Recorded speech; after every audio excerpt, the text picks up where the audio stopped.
eto na nga. At hindi ko kinaya. Dapat pala sa'yo to. Oh, diba? Floral na floral. Eto na nga.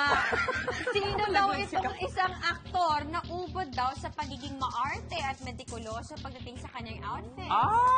Marami raw seremona sa katawan bago sumalang sa taping. Minsan pa daw, super OA ang inimpake niya mga damit for a shoot, kaya nahiritan tuloy siya ng ganito.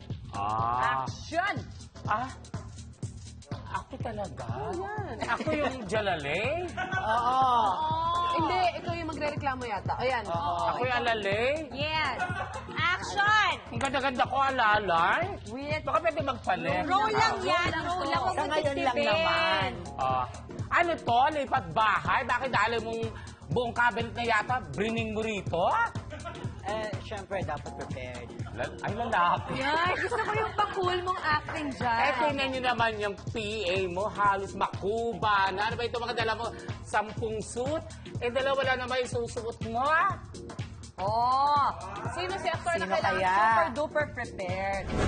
Mas maganda yung sobra kaysa kuba. Point. Sino siya? Ay, ako may alam ako. Teka lang, hulaan muna natin to. Oo. Sino yan? May sumu... Ay! Ay, ang galing Sino mo. nga? Oo. Sino? Ay, ang galing mo rin. Oo. Oo. At least prepared siya, di ba? Pag sinabing ibang kulay, may dala Oo, ang siya. masaklap doon, kung hindi na nadala, yung kailangan niyang dalhin. How ironic. Tsaka mabuti na yung marami para maraming variation na Correct. Oo. Ay, ano ba naman sama doon?